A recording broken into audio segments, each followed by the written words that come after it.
Mới cắm tai nghe vô nên nó bị lỗi âm thanh. Ok, tiếp tục với con game kinh dị.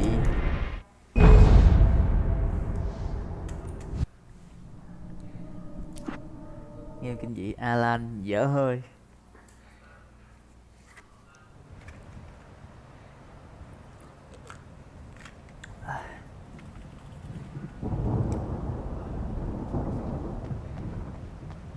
Hey, come on! We gotta get going! I found the car, but the gate's locked. You're gonna have to go through the hedge maze over there. Barry, I don't have a light. Take this, Al! Đó.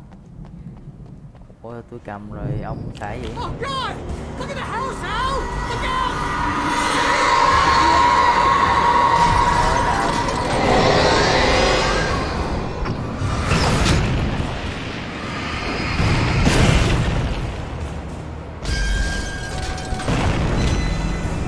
Thôi chạy.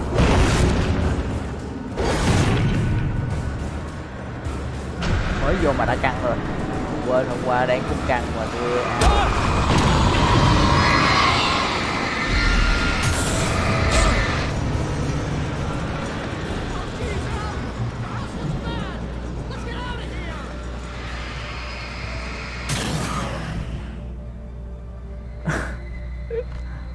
lô. Đấy, cứ tầm 12 giờ lại xuất hiện đây. Cũng mới cơm nước xong, chén tô rửa chén rồi xong hết rồi mới livestream nên hơi trễ tí.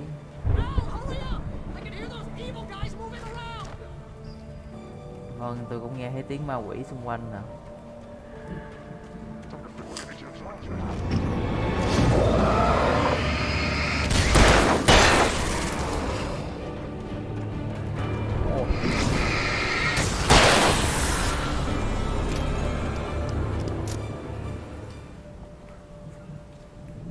Email là ai đó?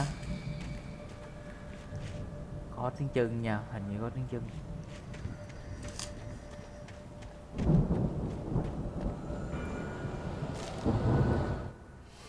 I stared at the Viking paraphernalia that littered the area, surrounding an unlikely centerpiece. A full-size stage complete with an impressive sound system with all the trimmings, including a dragon. It took a special kind of crazy to build something like this in a remote field. Ngày qua đang chém gió vui cái tự nhiên cấp điện. Hay cũng hơi tiếc nhưng mà chịu thôi. Hôm nay tụ tập đông đủ thì chém gió chơi tiếp.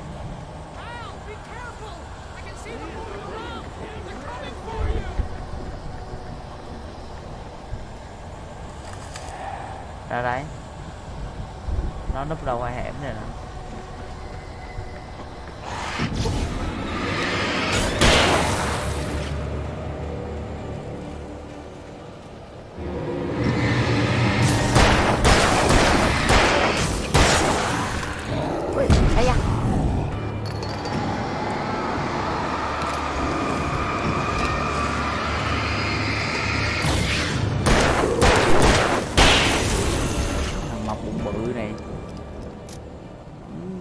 Mình nó là khó xơi thôi.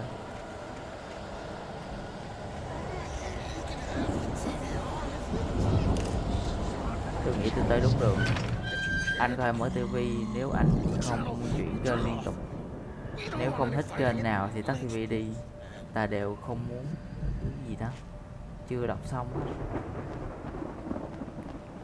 Tôi thấy mấy quỷ này tếu tếu nó hay nói mấy cái câu hay hài.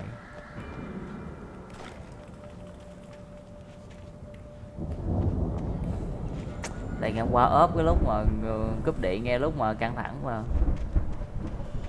Thật ra cúp điện ấy chứ.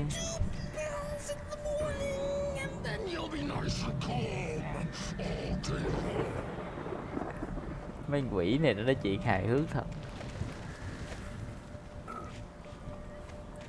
Mấy ông kia không vô xem sớm thì giờ sẽ biết. Cho ông bác sĩ bị ám luôn rồi. Để nói là kết hợp với quả chơi luôn nha.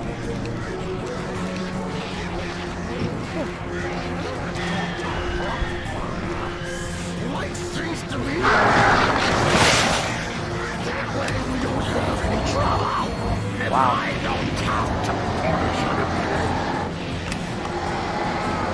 Cái gì vậy?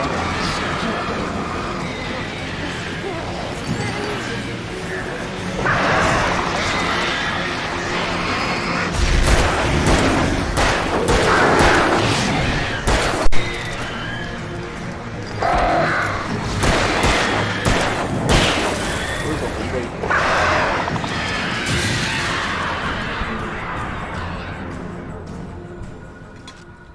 Rồi, hồi nãy tụi mình nhặt pháo sáng sớm là ok rồi.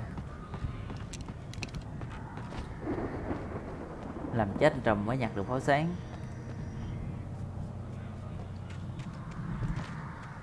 Ủa, giờ đi đâu bây giờ? Nhảy xuống à? Không, tôi không nghĩ đó không phải là đường đâu. Của anh kia.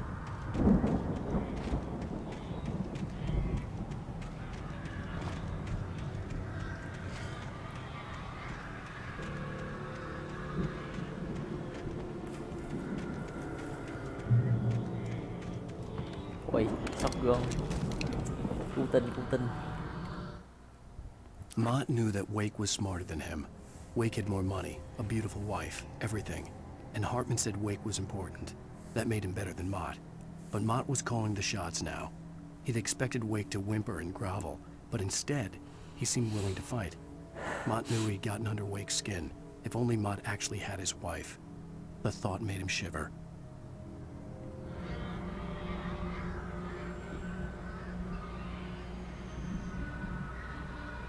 Ok, đi ăn trưa đi. Mới có sức khỏe kháng dịch bệnh nha. Rồi còn có sức chơi nữa. Tôi cũng ăn uống xong tôi mới livestream chứ ít hiếm gì nào mà tôi để bụng đói. Ui.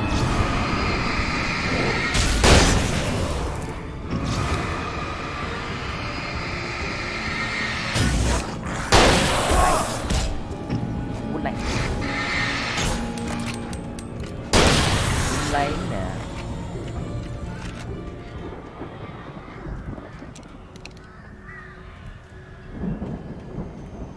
Ở đây có đèn mà đúng không? Hồi máu cái. Ui chết cha, không cho hồi máu.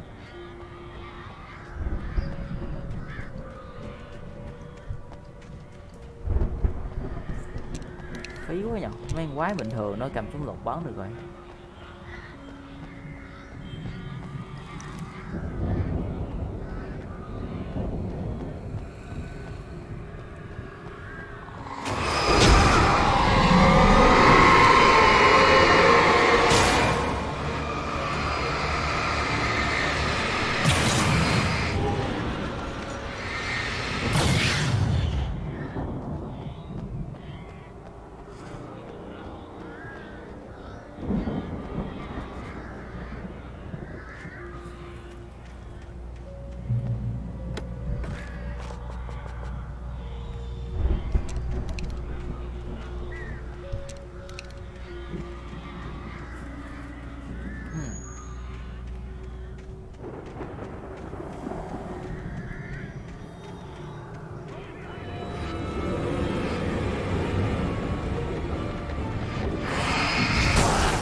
Ơi, cho hiểm pháo sáng khỏe. Rồi một đống đồ ở đây. Chuẩn bị tinh thần. Không biết có boss gì không hay là chắc nhiều quái thôi.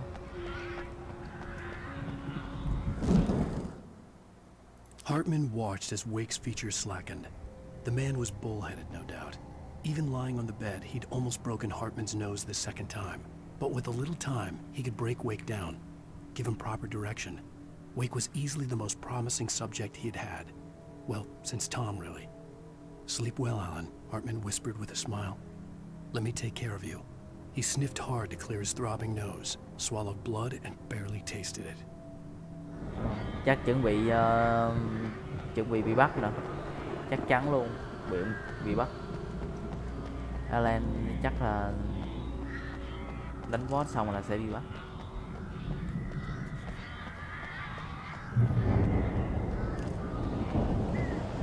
Ow! You're alive! Let's get out of here. Can you open this gate?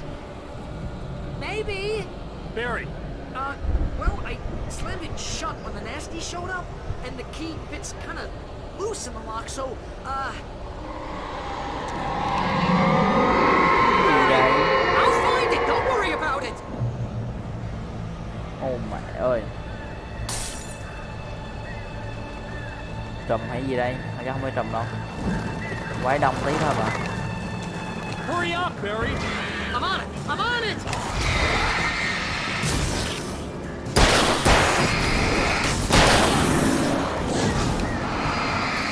It's gotta be here! Just hang on!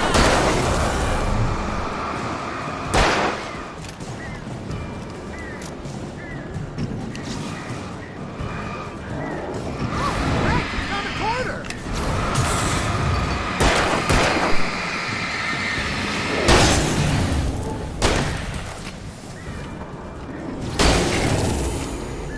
I found it! I found it! Ah, no, wait, it's a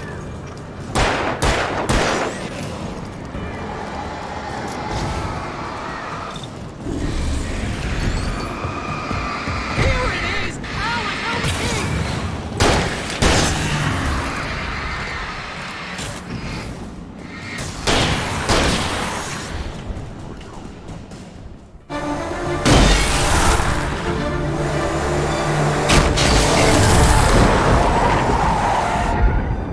Al, please tell me we're headed for the nearest "You're now leaving Bright Falls. Come back soon" sign. We're going to the Anderson farm. I knew you were gonna say something like that. You know what? You owe me big time for this. When this is through, if we make it, I don't care what anybody says, I'm done with darkness. You're gonna buy me a tanning bed as a gift, and I'm gonna live in it.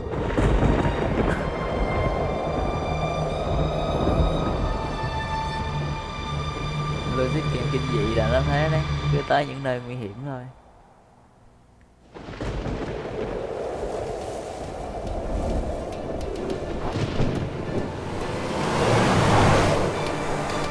I'm crazy, but that's fine, Barry. Oh, you got that right, Al. You're barking mad. You are by far the But craziest. maybe that's inevitable when you deal with crazy stuff like this. It helps. This is happening, Barry. Alice, they never had Alice. She's trapped in the darkness at the bottom of the lake, but she's not dead. Al, how can you know that? I know, Barry. I can... Al, No, listen. I can bring her back. I can find her. There's something special about this place. The lake, it does something to the works of art created here.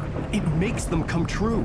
But there's a catch. The dark presence, whatever that thing is, twists it to its own ends. That's why all of this is happening. It's using my manuscript to take over everything. Al, I believe you. It happened to Thomas Zane before, it happened to the Andersons. I believe you. Crazy or not, you're not delusional. Weird shit's going down. That's a fact.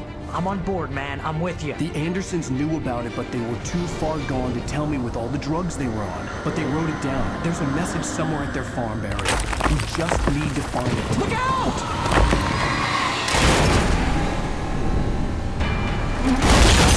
Rồi đang đi các kiểu bà kia bà biết làm sao ngăn chặn không cho tụi này tới lấy được God mấy cái damn it, bản Al, thảo. talk to me! Rồi giờ tách ra nữa rồi.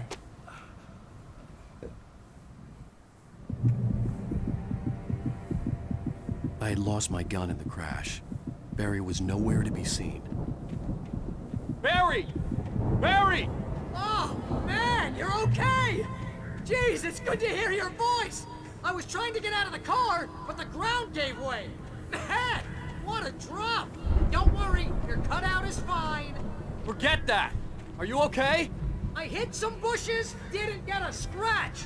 There's no way you can climb down, though. It's like a sheer wall. Ah! Al, there's something moving down here!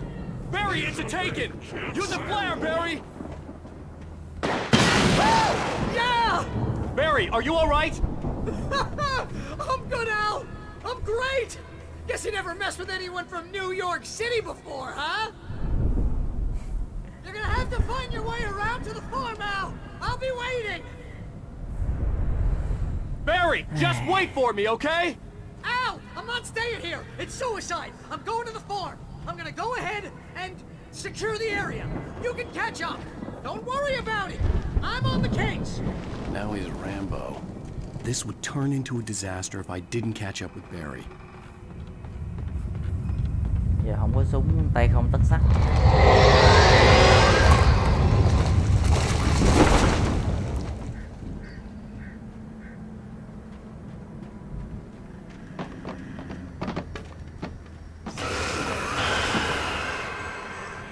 Thôi.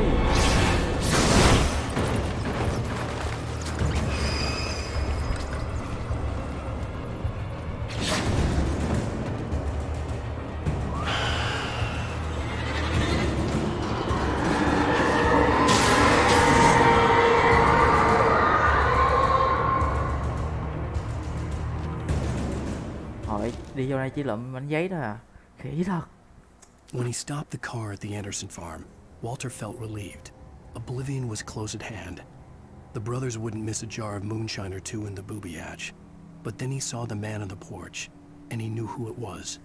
Driving for his life and knowing it was useless, he didn't realize he was crying until he couldn't see the road for the tears. Cái đèn kia chuẩn bị hư rồi. Nó tắt rồi.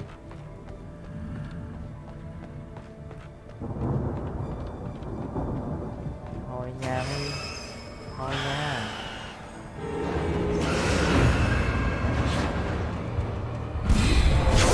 Cái này luôn quá.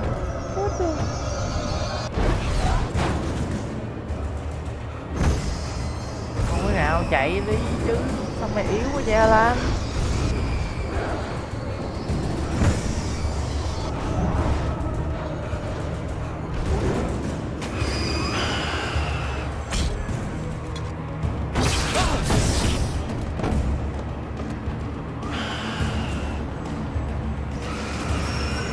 Với giận.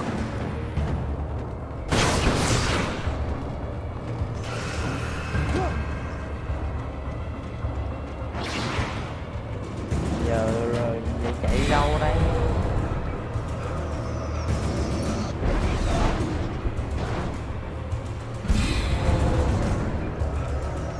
Ủa hình nãy mình vô đây mà.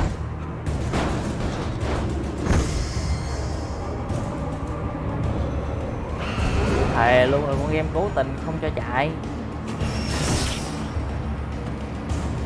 Cứ mới bước cái vài bước là hết sức rồi. Cái kiểu gì vậy?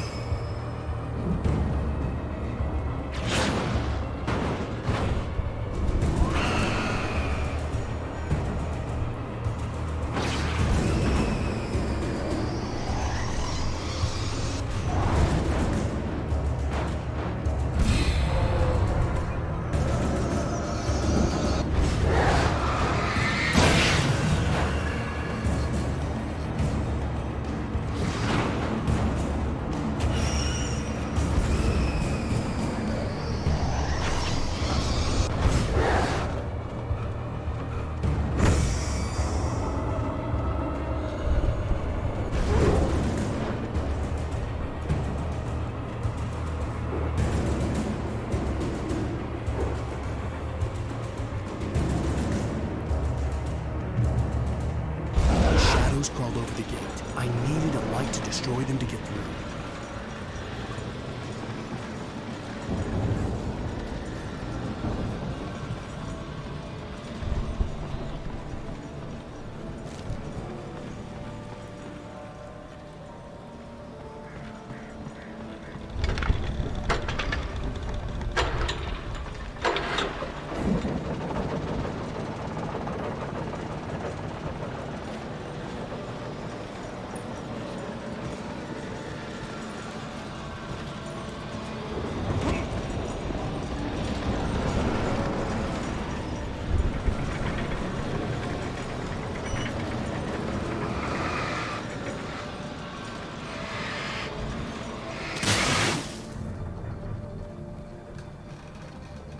I could sense the movement in the woods ahead.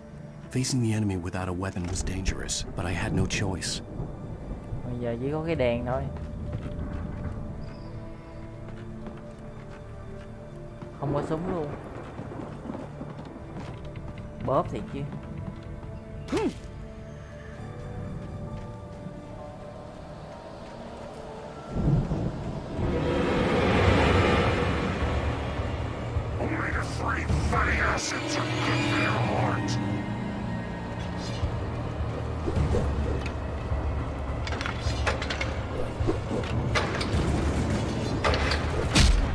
Khỉ thật. Giết luôn đi rồi má thật chứ. Chỗ này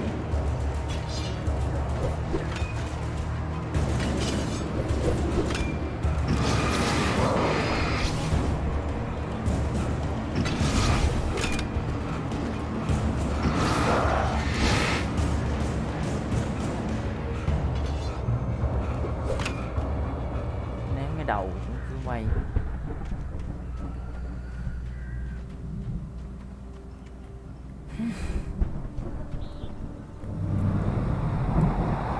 A car was driving away from the farm, headed in the same general direction as I was. For all I knew, it was Barry, caught in the consequences of leaping before looking.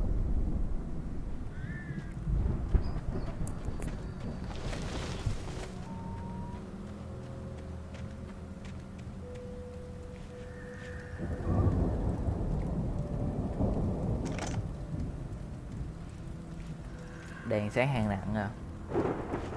Các bạn hợp lý đấy.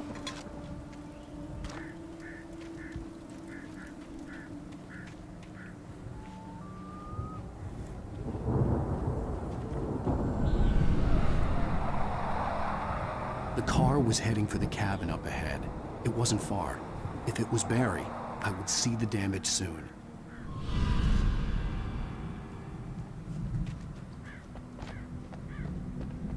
Heavy duty.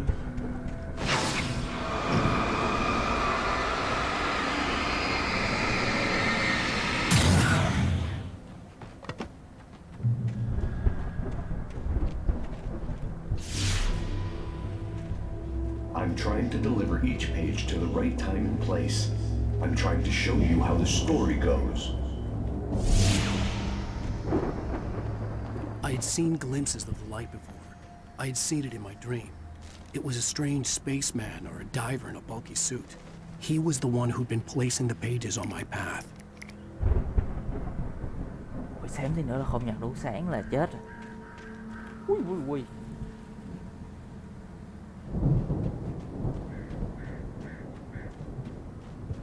Kiểu gì lát cũng bị tụi nó dí cho mà xem. Trong đây mà bị dí dễ bị dầm mấy gấu lắm.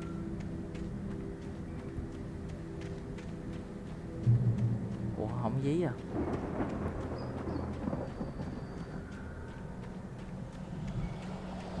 Rồi thôi xong.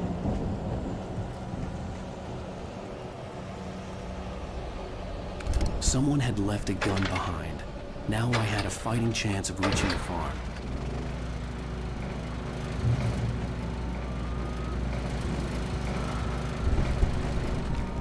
Game 14 viên đạn shotgun đó nha.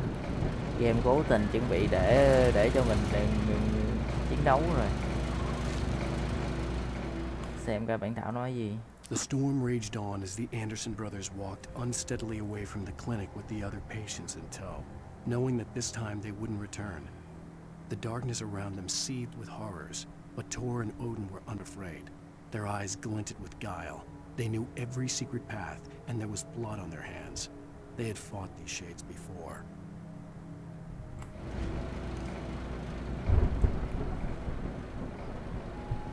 Có vẻ là hết đồ để nhặt rồi đấy. Lên đây chết thử coi. Còn gì không?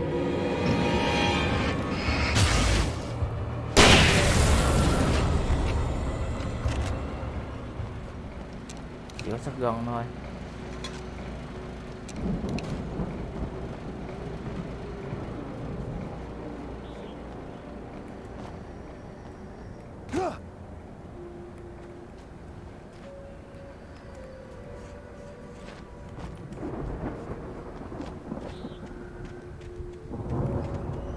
còn một đường duy nhất đi vào đây.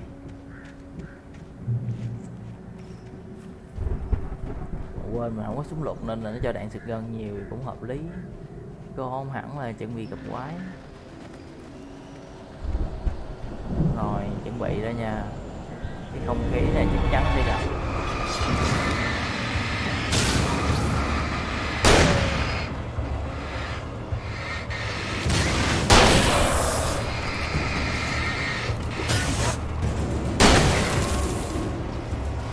Này thì nét rìu quay tắt. Phí một viên đạn cái lúc nãy nó còn tối.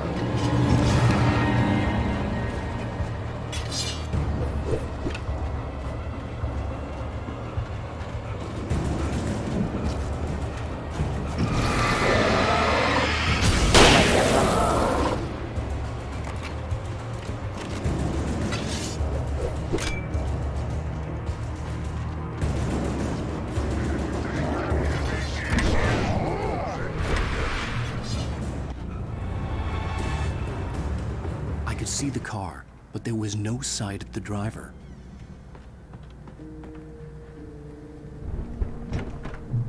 Nhà tối quá vậy. Hello? Anybody here? Barry! No! Danny, you're not! Please! Trời xong. What are you? No! Don't!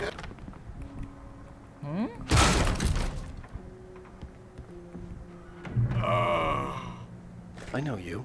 You were in jail the other day. I went to the farm again for the moonshine, you know? It makes you see. They're not gonna miss it. They're in the loony bin. My buddy, Danny, I lost him. Something's gone wrong with him. It's not him. Like a real bad follow-up to a real good movie. The best friend's suddenly the bad guy.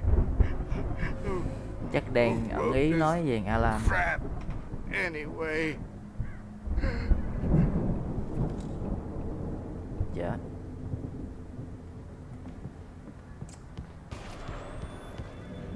I've run through every possible course in my head. If I continue like the Dark Presence wants me to, the story I'm writing won't save Alice. It's a horror story, and it's going to kill her, and me, and everybody in this town. No one will survive. Darkness will consume everything. This is what it's wanted all along. It will be free, unstoppable. It used Alice to get to me, dangled her in front of me to keep me going. It was never going to release her. I'm going to change this. I'll escape. I've written myself into the story. I'm now the protagonist. This feels like a terrible risk, but it's the only way to save Alice. I'll be bound by the events of the story just as much as anyone else who's been woven into it. The story must stay true for this to work. There have to be victims along the way, near escapes, cliffhangers. In a horror story, it can't be certain that the hero will succeed or even survive. He almost has to die. I'll write my own escape into the story next. I need help. Zane's going to be the one who'll help me. I'll make it happen.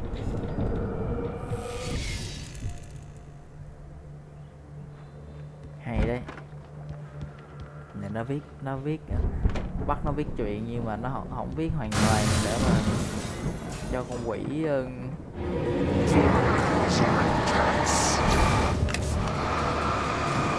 thằng này phải ăn thịt gân. Thằng này phải ăn thịt gân. Let me guess. Danny, huh? Mập như thế phải ăn thịt gân nó mới ngon được.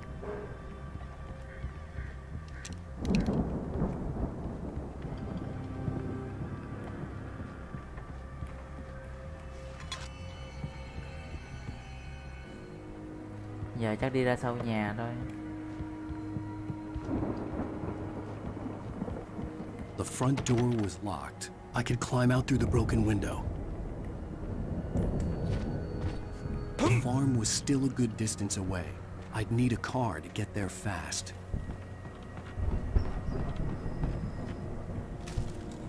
Coi bạn Thảo nói gì tiếp theo đây. For a moment, Hartman considered strangling the idiot.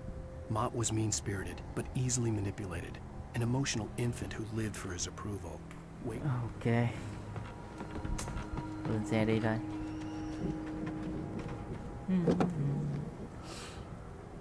If Barry wasn't up here, he was probably in trouble down at the farm.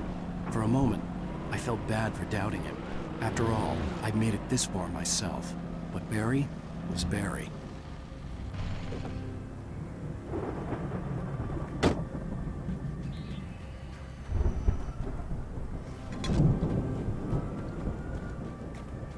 Tôi không biết lụm cà phê đó làm gì.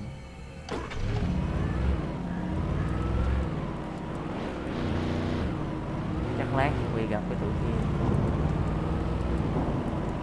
Con lên thám không? Lên thử thám đi. Vào nhà này đi. Vào nhà này có supply nè.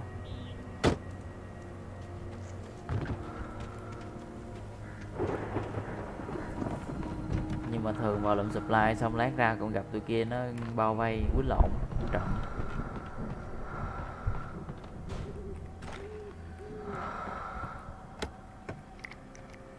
Có pháo sáng không? Không. Bơm, có bơm.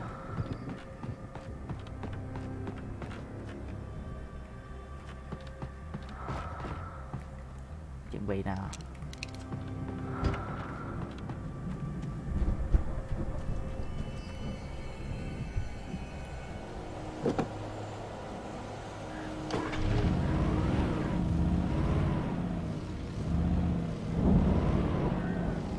Hết. À đúng rồi.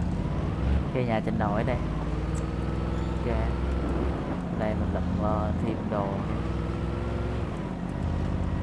Cứ đi vòng vòng lụm hết đồ là mạnh ngay.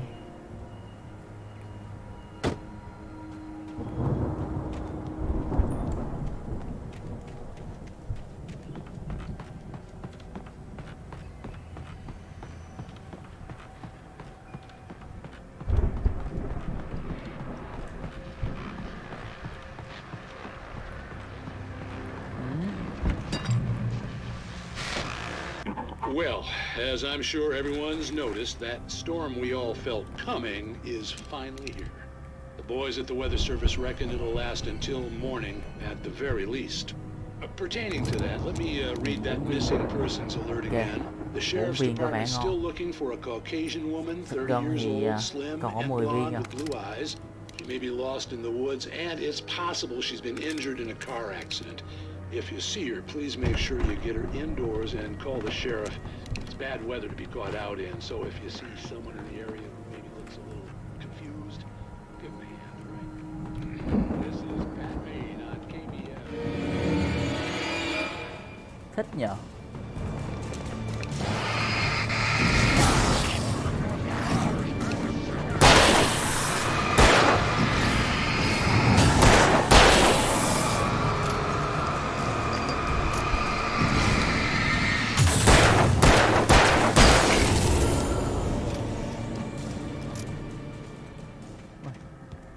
Có mấy con quái đỡ lấy mớ đồ dự trữ hợp lý.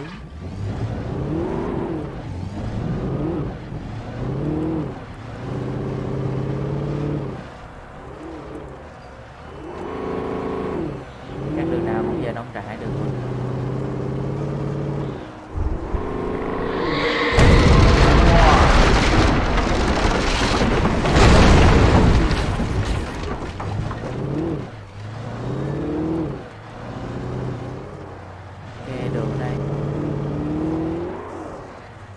Đông đó. Nè.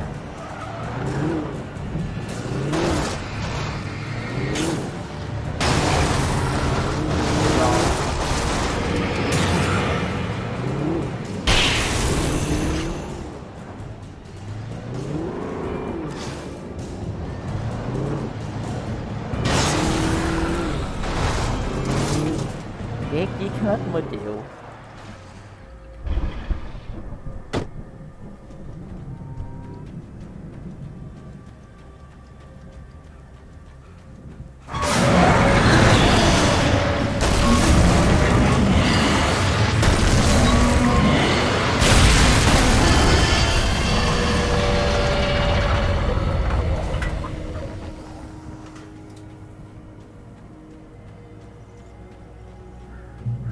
đèn này hồi nó sạc lại cũng lâu hơn là cái đèn kia nó nhỏ nhưng mà cũng có vỏ. Chắc phải xuống đây rồi.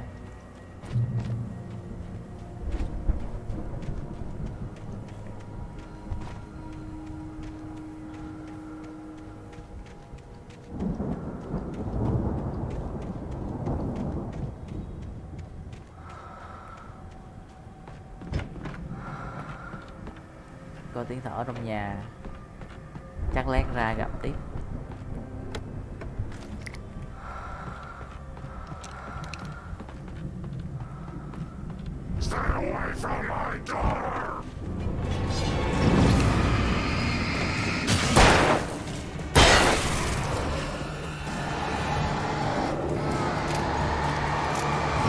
Tôi sẽ tránh xa con gái của ông. Mơ đi.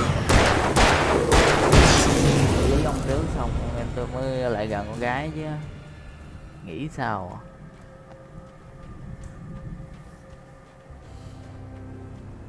Mấy ông robot ra đời là phải vậy đấy. Tiếp cận người bố trước.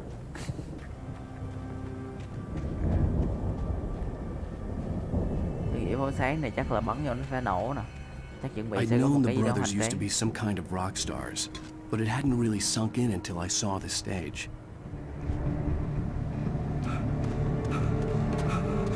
Ow! Run! Incoming! There's too many of them!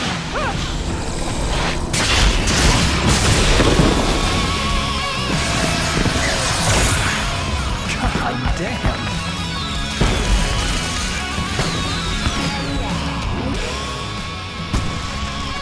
I'm so glad you decided to go it alone, Mr. Bronson.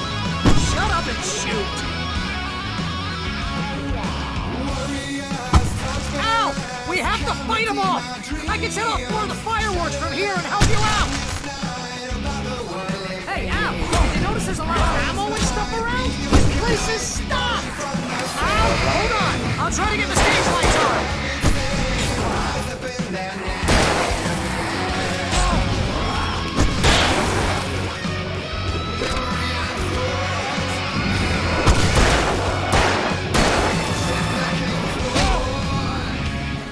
Yes!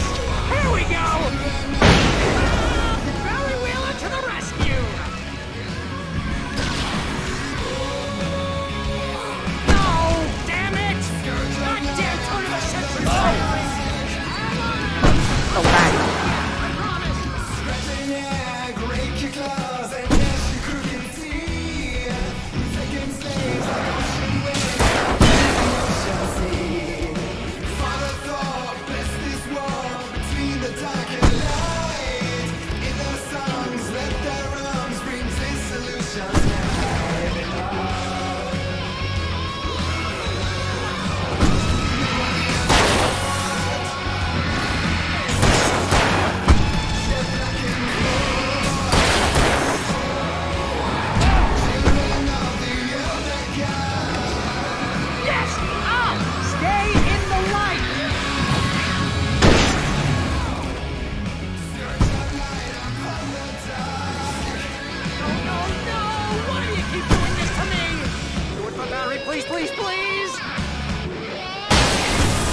Ôi xong, quá đông thiệt sự luôn.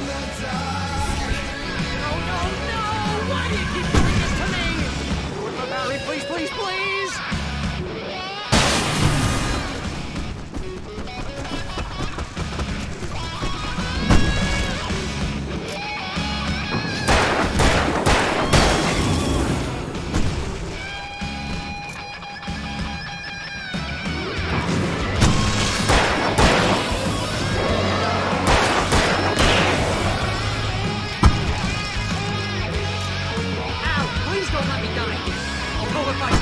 This is pretty much how I always wanted to go out. Rock and roll! Woo! Ow! This may be the most awesome moment of our entire lives. They are trying to kill us. That's the high point of my life. Really? Children of the Elder God! Enjoy it! God damn it!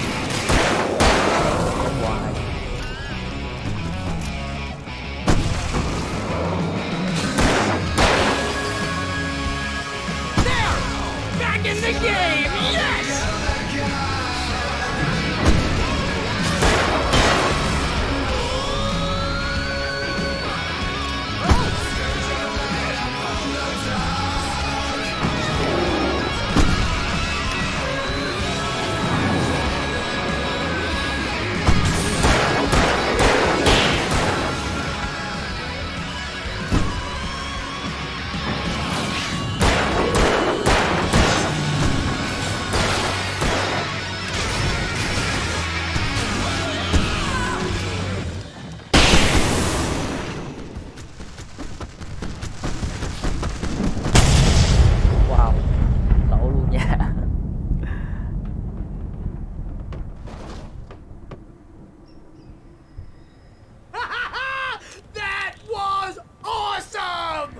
Bright Falls, rock and roll capital of America. Hey, Kìa, Al! bơm shotgun This way này to the ngon farm!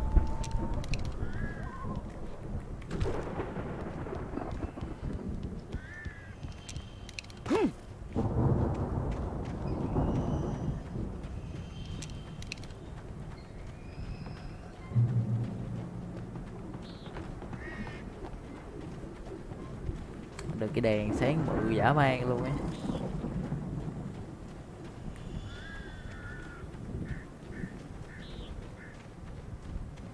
See, bestseller, no reason to worry. Your cutout's good as new, right where I left it. I'll come back for it once we have the place secured. Yeah, that's been my biggest worry all this time. We need to get this thing moved out of the way. This is as far as I got before they ambushed me.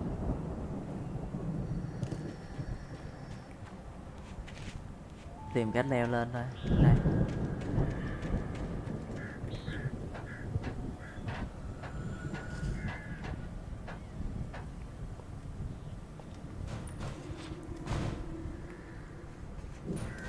Hey, I think Alanwake here has something to say. What's that, Al? Oh, I'm Alanwake. I'm always right about everything. And if I don't get my way, I'll sulk all day long. I'm always intense and moody. It makes me very attractive and mysterious. Right now, I'm just standing here because I need my best friend Barry to carry me. But that's okay. I can just take him for granted. I think I see what you did there. Yeah, it was pretty good. You want me to do my imitation of Barry Wheeler? No? Thought so. Chắc lát phải có gì đó tìm tới chứ. Sao mà an phận như vậy? Ow. Wow! You look at that thing, Al! They really went all out with this Viking crap, didn't they? Look at all this stuff. They must have done okay for themselves, so how come I never heard of these guys before?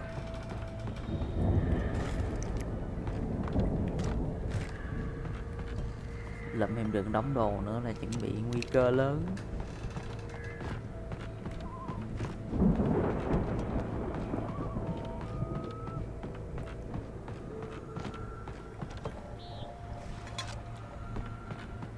Hang nãy lụm cà phê chứ có bao giờ nó uống đâu.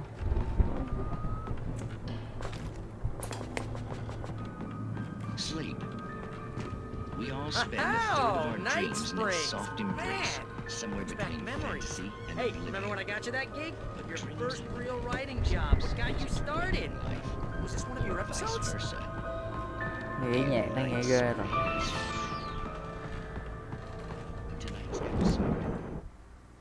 It's 1976. Madness reigns at the Anderson farm. Contrary to all logic, the headiest ingredient of their moonshine is unfiltered water from Cauldron Lake. The Andersons feel like gods. Odin can't stop laughing. He contemplates cutting his eye out. Tor runs across the field, naked, shrieking, hammer in his hand, trying to catch lightning. Their songs have power. Something ancient is stirring in the depths, coming back. The Viking boat looked imposing, Vậy là mấy almost ông like kia a nhậu rồi battering điên ram. quá, tự móc mắt luôn. Sợ lắm.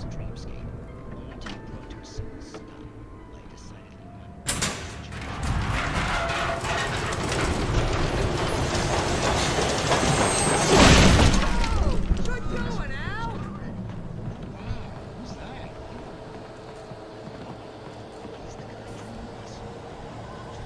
Rồi chuẩn bị xuống dưới nào. Xuống dưới. Để thằng bạn lát nó bị thạch nó y khổ. Ui, dâm ba. Xuống đây. Xuống đây bạn. Xuống đây.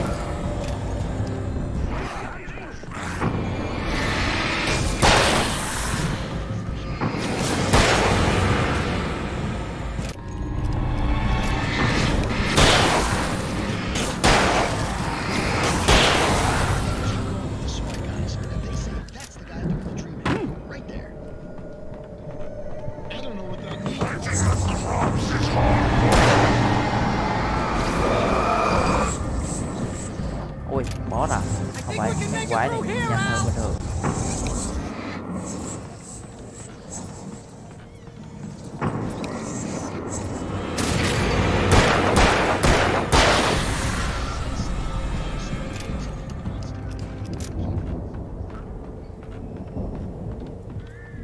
Đèn này bự lắm đó, rọi mà cả buổi nó mới chịu tắt tối.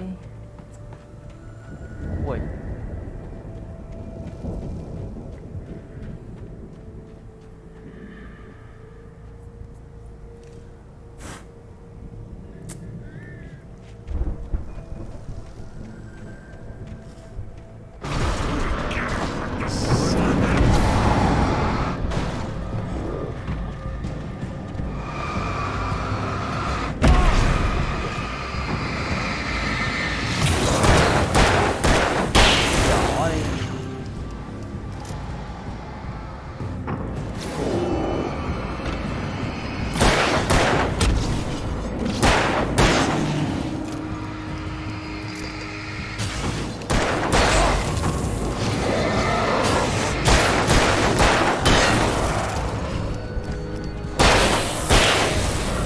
Lại gần là nó không có than nữa nha, lại gần là nó cầm rìu nó quất mình luôn.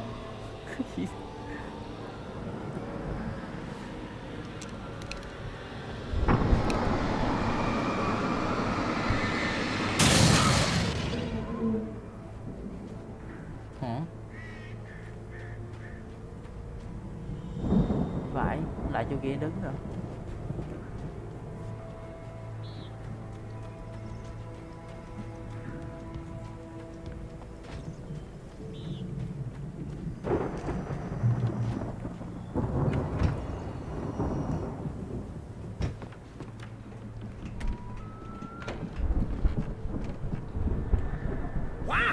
Those geezers had quite a production going on. Ooh, you know what, Al? If we make it through this alive, I'm gonna start representing them. Yep, sell this stuff online, maybe get a reality show going, release a new single. Be careful, Al! Có ai trong đây nữa rồi, kêu cẩn thận đó. Mà bây giờ sẽ phải xài xịt gân thôi. Súng lục gần hết đạn.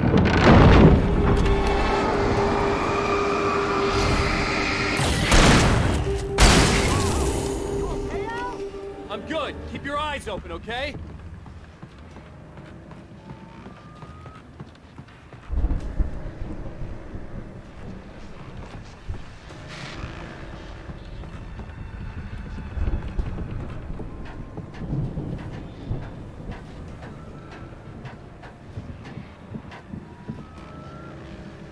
Tiếng chừng.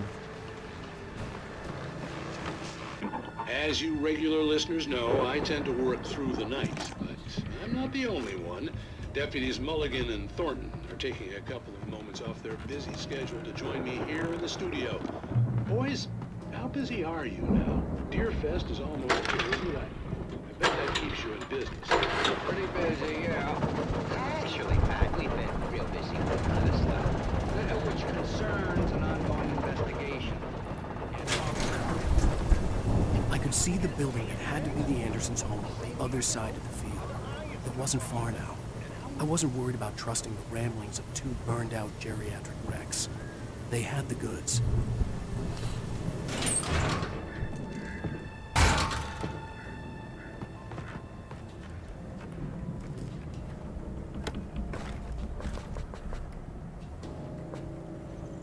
Đạn súng trường, đạn súng lục đâu? Sao không lấy được?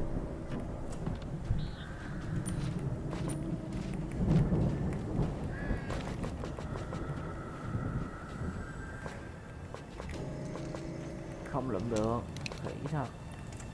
Phải lụm cái đạn dưới kia trước thì mới lụm được đạn súng lục. Game này rồi cái xe lỗi ra.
Tấn công được nó.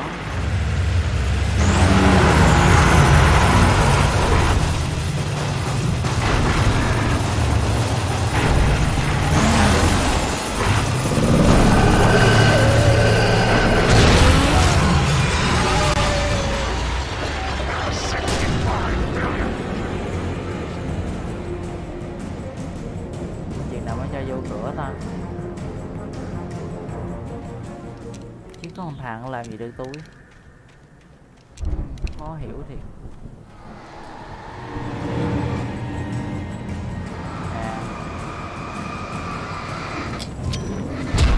Ao, mình bấm né nhưng mà sao lại né mít nhỉ? Kỳ lạ, chắc là vô đây chứ không phải là bên kia. Nãy ông chui ra từ đó thì chắc bên trong nó phải có cái gì.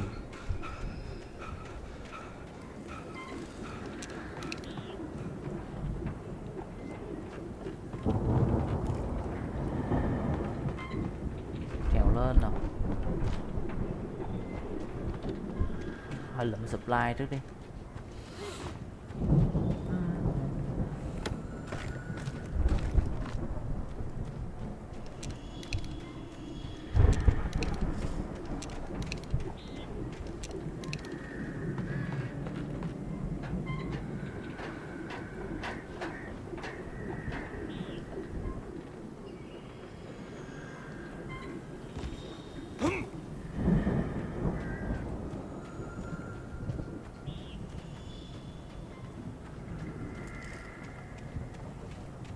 Nhìn là biết cho nó vô không được rồi.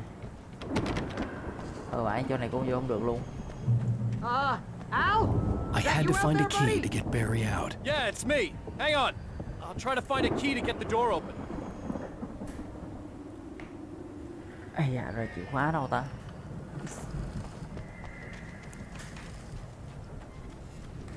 Cha cánh Hey, cửa này quá, what's the đá hold nè. up? Come on, this place is all dusty. You know I got my allergies.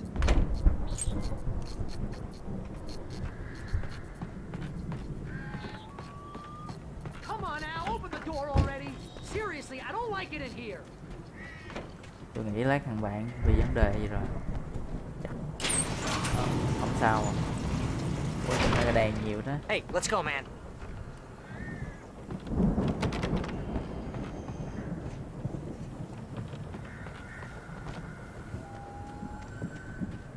We're gonna have to work together to open this gate, Al. Looks pretty heavy. Cái kia mình đẩy phụ. Ah! Hey, I think that's the farm on the other side of the field. We're almost there. This farm is a crazy place for crazy people. We should feel right at home then.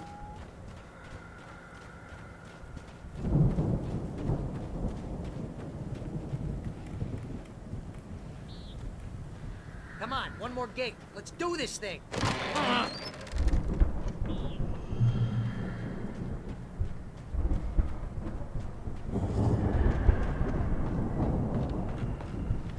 The lights are out. I guess we better check the fuse box. You know, this place looks kind of lived in. I thought the Andersons were in the booby hatch. Yeah, I don't think they keep too close an eye on them at the clinic. They seem to slip away a lot so they can get wasted. Vị No thần kidding. cũ biết sự thật Those là guys sao? sound awesome. Có liên quan gì đó. Vị thần cũ. Again, Alice's screams rang in the stillness of the night. I saw myself run toward the cabin, flashlight in my hand. I followed my past self. I was an out-of-body observer, a time traveler in a crazy drunken dream. This was the beginning. The night Alice had disappeared. The mystery of what had happened during the missing week was about to reveal itself.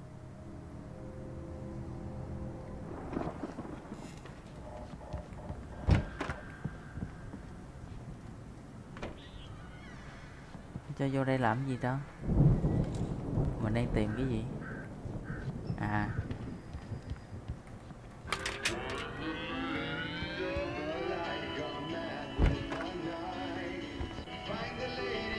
Did you hear that, Al? Music? Of course. We need to find where it's coming from. That's the message the Andersons talked about. That's the whole reason we're here. Lady of the Light? Oh, that's gotta be... What's-her-face? The crazy lamp lady from the town. Cynthia Weaver. Right. Must be.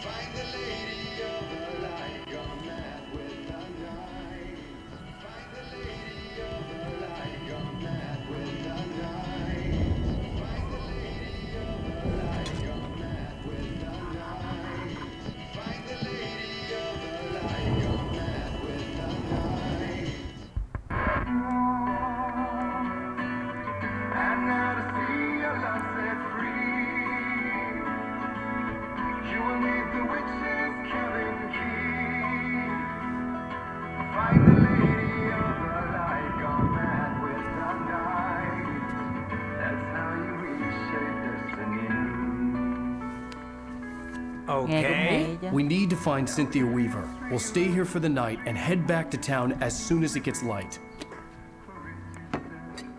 Hey, Al. Lots of hours before dawn.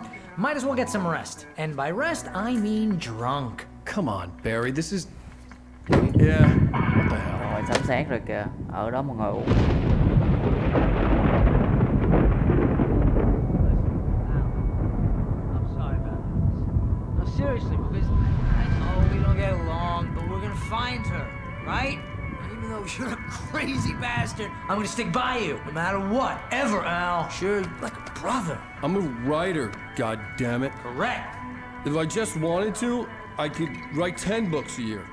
And they'd be the best books that Hai year. đứa nhậu say à? Couldn't. That's Wow. right, I could. But I could, because I'm a writer. What? What do they put in this stuff? I feel like my brain is coming out of my nose. I'm gonna get the recipe off those coots and be a booze millionaire. I just miss her, Barry. I just want her here with me. I know, Al.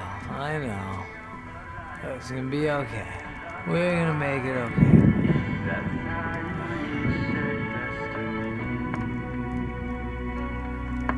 Ủa, yên bình như thế à? Không có chuyện gì xảy ra.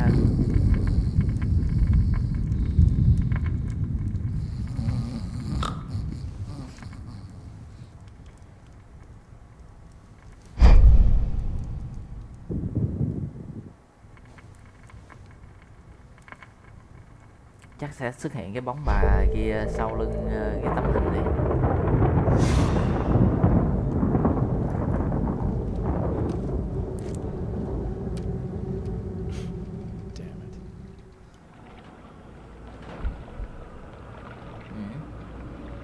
Giấc mơ à? What the?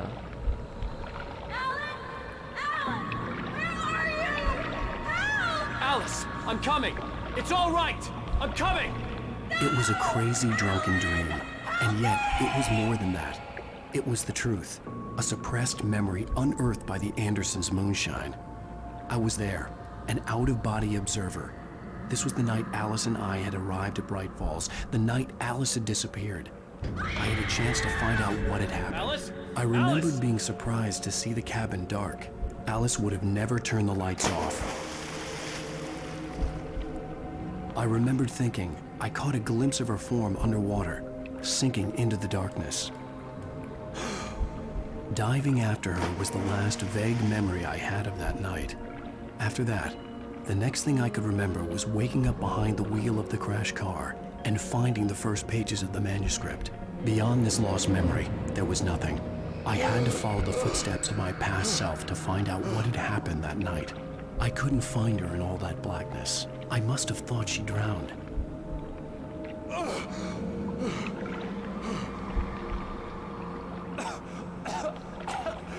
Alice! Jagger had Alice, and so she had me. Alice!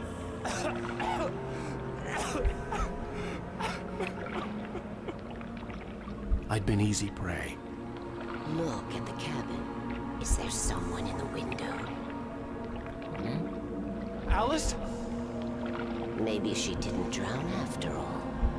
Maybe she's inside. Alice! Yes. The dark presence had touched me. She had dug her nails into my brain and used me, made me her puppet.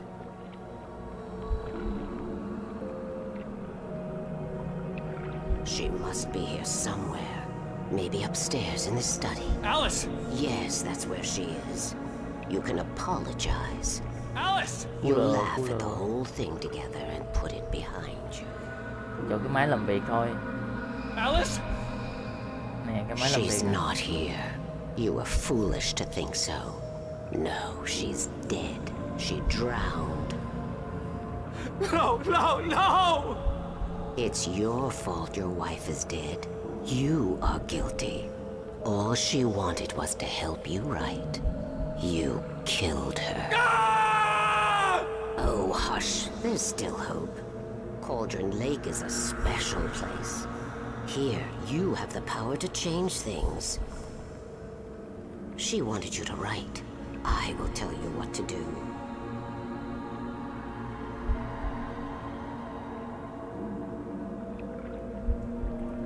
You can write her back.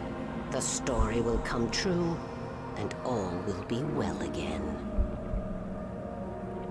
She had Alice, and the manuscript was the ransom for her.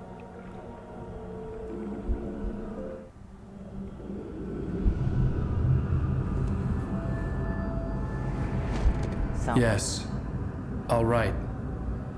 I'll fix it. I'll bring her back.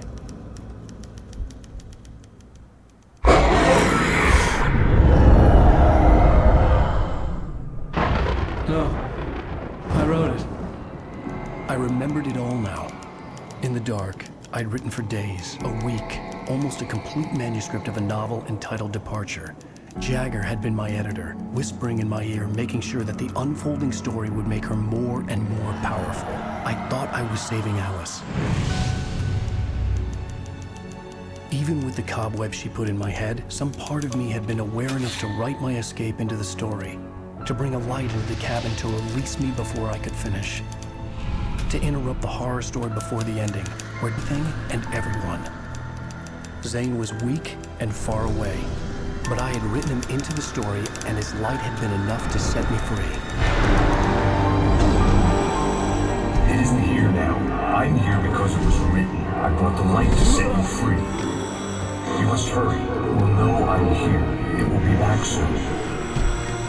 It stole the skin of my Barbara a long time ago. She looks so old.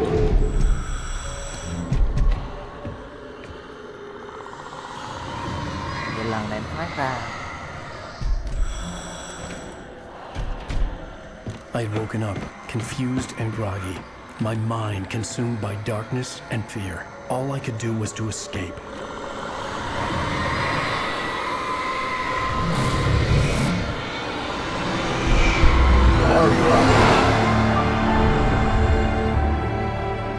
The week spent in the cabin had taken its toll.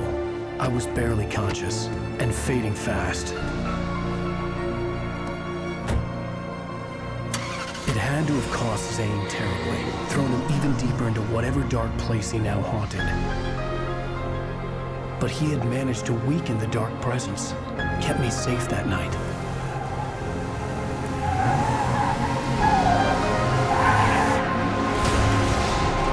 Giờ lúc mà bị tai nạn.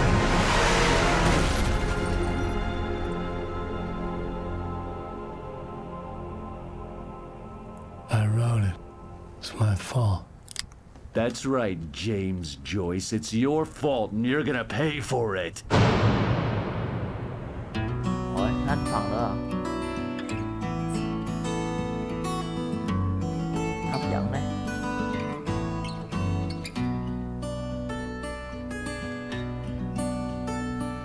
There's an old town road with mystery of town poet and his muse, and a magic lake which gave a light to the words the poet used.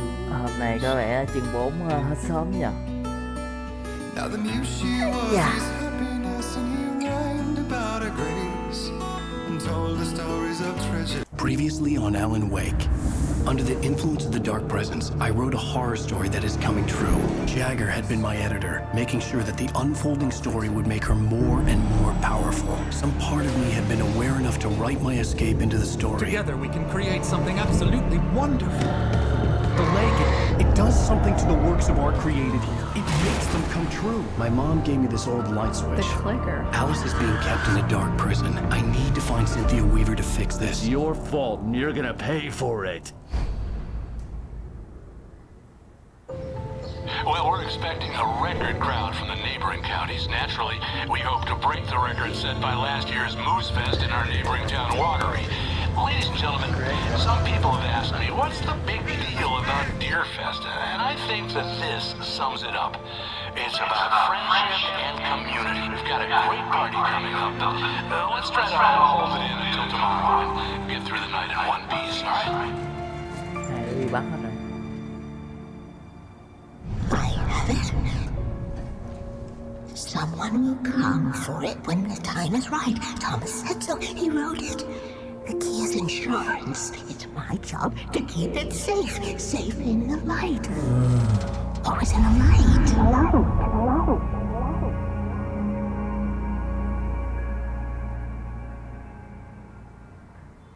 All the manuscript pages were Phần hôm gone. nay đã The kết thúc FBI phần agent 4. had taken them. Rồi hẹn mấy anh em vào ngày mai tiếp nha. Còn bây giờ là bye bye. Hôm nay có vẻ hơi ít người xem, nhưng không sao hết.